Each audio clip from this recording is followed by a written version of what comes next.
नमस्कार 24 न्यूज़ में स्वागत है आपका। कराएंगे हम आपको सच से रूबरू और करेंगे झूठ का पर्दाफाश। रामलला के आगमन पर प्रकट हुए जटायु। राम भक्तों की खुशी का ठिकाना नहीं रहा जब जटायु स्वयं प्रभु श्री राम के अलौकिक मंदिर का दर्शन करने आए हैं।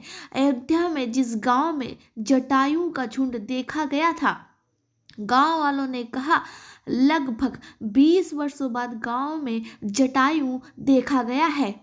इससे पहले तो कभी नहीं देखा गया।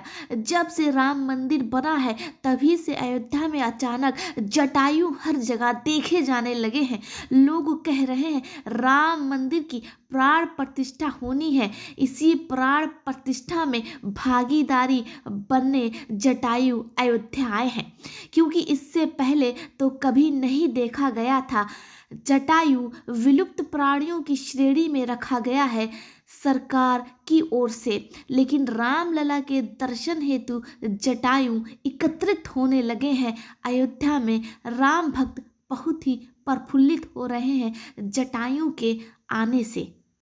अयोध्या वासियों का कहना है कि जटायु कहीं भी नहीं देखा जा रहा था, लेकिन अचानक से जटायु कहां से प्रकट हो गया। गांव वालों ने बताया कि 56-57 की तादाद में जटायु आसमान में उड़ रहे थे। उनमें से 8 जटायु गांव के ही पेड़ पर बैठ गए और वो 9 दिनों तक पेड़ पर वहीं बैठे रहे। गांव वासियों ने बताया कि वन विभाग की टीम भी वहां पहुंच गई थी, क्योंकि जटायु जो है वो एक विलुप्त प्राणी है, इसलिए वन विभाग की टीमें भी वहां पहुंच गई थी और वो भी आश्चर्य कर रही थी कि आखिर जटायु कहाँ से और कैसे प्रकट हो गए, क्योंकि यह तो विलुप्त प्राणियों की श्रेणी में है। सीता मैया का अपहरण कर जब रावण उन्हें ले जा रहा था तो जटायु ने ही सीता मैया की आवाज़ सुनी थी। लक्ष्मण के जाते ही लंकापति रावण वहां भेष बदल कर आ गया और सीता मैया का अपहरण कर लिया था।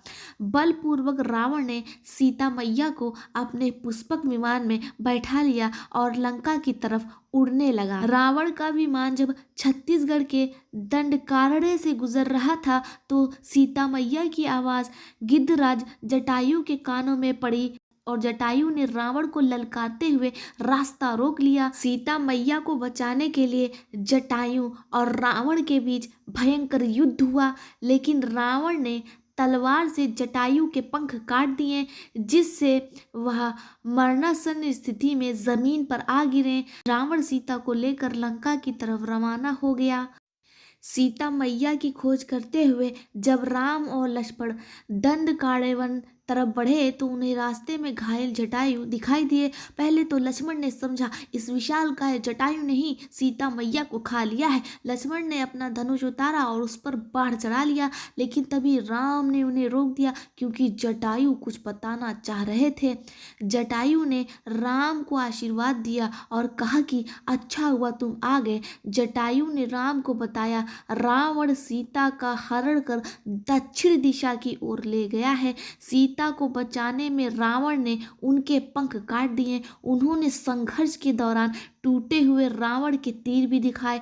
जटायु ने बताया कि रावण विश्रवा का पुत्र और कुबेर का भाई है। अंत में जटायु ने कहा कि प्रभु आपके दर्शन हो गए, मेरा जीवन सफल हो गया, अब मुझे मुक्ति प्रदान करें। और जटायु ने भगवान राम की गोद में प्राण त्याग दिए। भगवान राम की आंखों से आंसू गिरने लगे। बाद में भगवान राम ने जटायु का अंतिम संस्कार और पिंडदान भी किया, जैसे उन्होंने अपने पिता दशरथ का किया था।